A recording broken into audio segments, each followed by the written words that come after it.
हरियाणा के IPS Y पूरन कुमार खुदकुशी case की आईपीएस पूरन की पत्नी अमनीत कुमार ने एसएसपी को चिट्ठी भेजकर अपनी शिकायत दर्ज करवाई है। बड़ी खबर आपको बता रहे हैं। अमनीत ने एफआईआर में सुधार की मांग की है। अमनीत कुमार आईएएस भी हैं। उन्होंने कहा कि दर्ज एफआईआर में पूरी जानकारी नहीं दी गई है, अधूरी है एफआईआर और एफआईआर में सही धाराएं नहीं लगाई गई हैं। ये आईपीएस पूरन की पत्नी की तरफ से एक चिट्ठी लिखी गई है जिसमें यह कहा गया है कि एफआईआर सही नहीं है, धाराएं पूरी नहीं लगी हैं, एससी एसटी एक्ट की कम सख्त धाराएं लगाई गई हैं, तो इसमें बदलाव किया जाए। और यह आपको जानना जरूरी है कि अमनीत कुमार भी आईएएस अधिकारी हैं। दर्ज एफआईआर में पूरी जानकारी नहीं है, यह कहा गया है। और एसएसपी को, सीनियर सुपरिटेंडेंट ऑफ पुलिस, वरिष्ठ पुलिस अधीक्षक को यह खत लिखा गया है, चिट्ठी लिखी गई है अमनीत कुमार की तरफ से, जिसमें उन्होंने एफआईआर में सुधार की मांग की है। उन्होंने कहा कि सही धाराएं नहीं लगाई गई हैं, कम सख्त धाराएं लगाई गई हैं, तो इसमें बदलाव होना चाहिए, इसमें सुधार होना चाहिए। एससी एसटी एक्ट की कम सख्त धाराएं लगाई गई हैं। कमलजीत संधू हमारी सहयोगी इस वक्त हमारे साथ में है। कमलजीत, चिट्ठी में और क्या कहा गया है?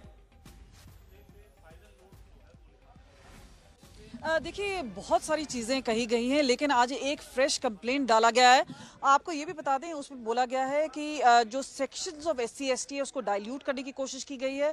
दो नाम एफआईआर में ज़रूर होने चाहिए जो कि कॉलम 1 में है, कॉलम 7 में नहीं है, जो कि अक्यूज होने चाहिए। बोला उन्होंने कहा है कि एक जेनरिक सा उन्होंने नोट किया जहाँ पे उन्होंने तकरीबन 13 नाम लिखे हैं। उन्होंने कहा है कि ये दो नाम हैं वो सस्पेक्ट्स में अक्यूज लिस्ट में होने चाहिए, जिसमें डीजीपी शत्रुजीत कपूर है और दूसरा नाम है वो एसपी रोहतक का है, खासतौर पे नरेंद्र जी का। तो यहाँ पे जो बात आ रही है कि सरकार के खिलाफ एक जिस तरह से एक प्रेशर माउंट किया गया है, क्योंकि अब तक पोस्टमार्टम की परमिशन नहीं मिल पाई है, इसके अलावा जो जांच है वो आगे नहीं बढ़ पाई है।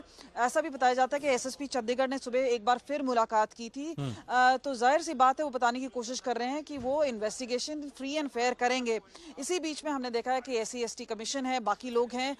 हालांकि जिस तरह से अब राजनीतिक आवाजें उठने लगी हैं, राहुल गांधी हैं, प्रियंका गांधी हैं, भूपेंद्र हुड्डा हैं, रणदीप सुरजेवाला हैं, इसके अलावा भी कई नेता हैं जो मुलाकात कर रहे हैं। तो अब बात आ रही है कि एक्चुअल पॉइंट में, क्योंकि बड़े अफसरों का नाम शामिल है, चाहे आईएएस अधिकारी बढ़ता जा रहा है और मामला बढ़ता जा रहा है। क्यों बढ़ता जा रहा है, आप हमारे साथ बने रहिए। एक और बड़ी खबर आ रही है, वो भी बता देते हैं। हरियाणा के आईपीएस वाई पूरन कुमार खुदकुशी केस से एक और बड़ी खबर। राष्ट्रीय अनुसूचित जाति आयोग एनसीएससी ने दलित आईपीएस अधिकारी वाई पूरन कुमार की आत्महत्या के मामले का स्वतः संज्ञान लिया है और चंडीगढ़ के मुख्य सचिव और पुलिस महानिदेशक डीजीपी को नोटिस जारी कर 7 दिनों के भीतर कार्रवाई रिपोर्ट प्रस्तुत करने का निर्देश दिया है। तो कितनी हैरानी की बात है कि एक हाई प्रोफाइल केस जिसमें एक आईपीएस ने खुदकुशी कर ली, आईपीएस की आईएएस पत्नी इस केस में फरियादी है और डीजीपी समेत 13 बड़े रिटायर्ड और मौजूदा अफसरों के खिलाफ खुदकुशी के लिए मजबूर करने के लिए एफआईआर दर्ज हुई है, लेकिन किसी अफसर पर अब तक कोई एक्शन नहीं हुआ है। टाइमलाइन आप देखिए ना, 7 अक्टूबर को दोपहर 1:30 बजे पुलिस को खुदकुशी की खबर लगी। कुछ देर बाद पूरे 72 घंटे हो जाएंगे, लेकिन एक्शन देखिए। कल देर रात एफआईआर लिखी गई, न पोस्टमार्टम रिपोर्ट आई, न अंतिम संस्कार हुआ। कल दलित संगठनों के कार्यकर्ताओं ने हरियाणा के सीएम नायब सिंह सैनी से मुलाकात कर आरोपित अफसरों पर एक्शन की मांग की थी। अब अमनीत कुमार ने भी चिट्ठी लिखी थी, सभी आरोपियों पर एक्शन की मांग की है। अमनीत आईपीएस पूरन की पत्नी। और इस मामले में केरल के वायनाड की सांसद प्रियंका गांधी वाड्रा ने भी सरकार पर निशाना साधा। बड़ी खबर आपको बता रहे हैं। प्रियंका ने एक्स पर लिखा कि जातीय प्रताड़ना से परेशान होकर हरियाणा के आईपीएस अधिकारी वाई पूरन कुमार जी की आत्महत्या से पूरा देश स्तब्ध है। देश भर में दलितों के खिलाफ जिस तरह अन्याय, अत्याचार और हिंसा का सिलसिला चल रहा है, यह भयावह है। पहले रायबरेली में हरिओम वाल्मीकि जी की हत्या, फिर मुख्य न्यायाधीश का अपमान और अब एक वरिष्ठ अधिकारी की आत्महत्या यह साबित करती है कि भाजपा राज दलितों के लिए अभिशाप बन गया है।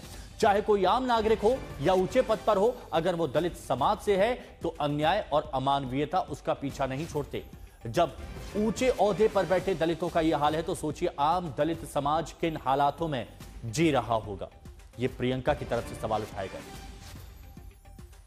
तो राजनेताओं से लेकर दलित संगठन तक अब पूरन कुमार की आत्महत्या के मुद्दे पर लामबंद होने लगे हैं और इंसाफ की मांग जोर पकड़ती जा रही है।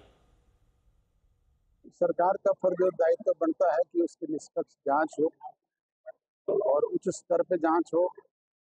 जो लोग इसके पीछे दोषी हैं उनको कानून के दायरे में सजा देने का काम करें। कहीं न कहीं पर जैसा उन्होंने लिखा है अपने सुसाइड नोट, मैं तो यही कह रहा हूँ कि उसकी निष्पक्ष जांच हो और जो भी दोषी है, चाहे कोई लोग हैं, वो कानून के दायरे में सजा मिले। एक आला अधिकारी को इस कदर तक प्रताड़ित किया गया कि वो अपने आप को ही अपनी जीवन लीला खत्म करने के लिए मजबूर होना पड़ा है।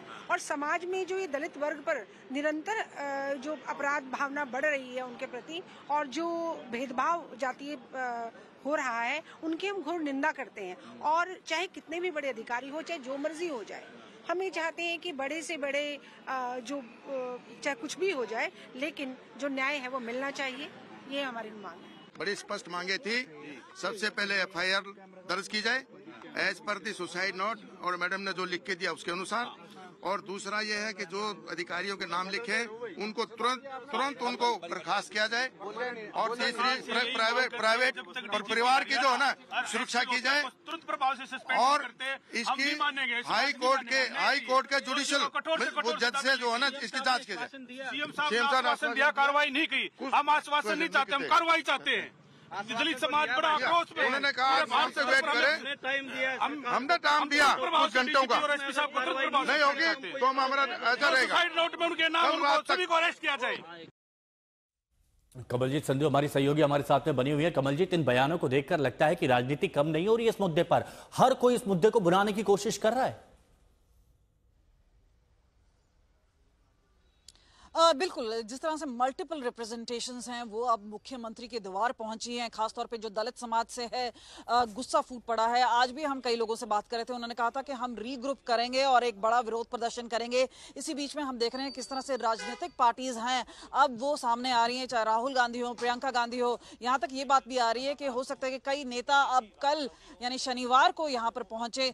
इस बीच में एक प्रेशर बनाया गया है, खासतौर पर एक जो फ्रेश एप्लीकेशन धर्मपत्नी अमनीत कौर द्वारा दी गई है कि एक तो केस डाइल्यूट करने की कोशिश की गई है। खासतौर पे दो लोग हैं जो कि ट्रिगर पॉइंट बता जाते हैं इस सुसाइड का। हम बात करें नरेंद्र बिजारनिया जो कि एसपी रोहतक है, और उसके अलावा बात करें डीजीपी शरतुजीत कपूर, जिनका नाम वो चाहते हैं कि कॉलम 7 के तहत लिखा जाए। और आप ये देखिए लगातार यहाँ पे लोगों का तांता लगा हुआ है और सुबह से ही बिल्कुल वो दिख रहा है कि इस मामले पर जमकर राजनीति हो रही है और कोई भी इस मुद्दे को छोड़ना नहीं चाह रहा है। शुक्रिया कमलजीत आपका हमारे साथ जुड़ने के लिए।